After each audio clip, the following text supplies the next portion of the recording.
Welcome to ஸ்ரீமித்யூஸ் kitchen. இன்றைக்கி நம்ம சௌச்சௌ டால் பண்ண போகிறோம். இது சப்பாத்தி, இட்லி, தோசை எல்லாத்துக்கும் தொட்டுக்கலாம். அதுக்கு முன்னாடி ஸ்ரீமித்யூஸ் சேனலை சப்ஸ்கிரைப் பண்ணாதவங்க சப்ஸ்கிரைப் பண்ணிக்கோங்க.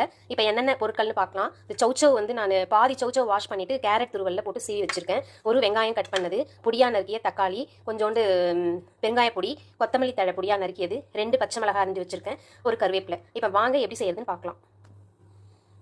நானே அந்த கப்புலேயே 1/4 கப்பு பாசிப்பருப்பும் 1/4 கப்பு துவரம் பருப்பும் மஞ்சத்தூள் போட்டு வேக வச்சு வச்சுருக்கேன். ரொம்ப குழைய வேக வைக்காமல் இந்த மாதிரி வேக வச்சு எடுத்துக்கோங்க. இப்போ ஒரு கடாயில் வந்து நம்ம எண்ணெய் போட்டிருக்கேன். எண்ணெய் சூடேறினதும் ஒரு 1/2 டீஸ்பூன் கடுகு, 1/2 டீஸ்பூன் சீரகம். இது கொஞ்சம் நல்லா வெடிக்கட்டும். இப்போ பாருங்கள், நல்லா வெடிக்குது. இந்த சமயத்தில் கொஞ்சம் பெருங்காயத்தூள் சேர்த்துக்கலாம். அதுக்கப்புறம் இந்த பொடியாக நறுக்கி வச்ச வெங்காயம், கருவேப்பிலை கலந்து விட்டுக்கோங்க.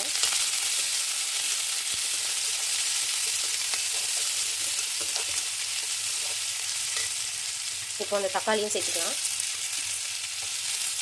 பச்சை மிளகாய், இது எல்லாத்தையும் நல்லா வதக்கணும்.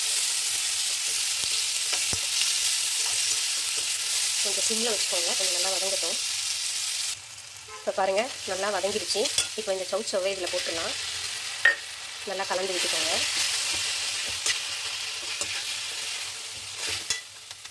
இப்போ நம்ம இதில் கொஞ்சம் தண்ணி சேர்த்து மூடி வச்சு கொதிக்க வேக வச்சு வச்சுக்கலாம். கொஞ்சமாக தண்ணி சேர்த்துக்கோங்க.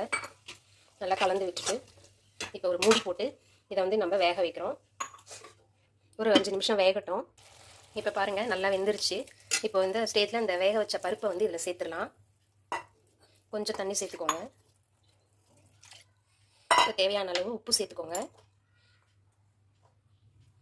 நல்லா கலக்கி விடுங்க.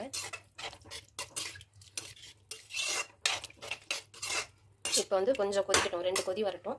நம்ம வந்து இதை மூடி வச்சிடலாம். இப்போ பாருங்கள், நல்லா கொதிச்சிருச்சு.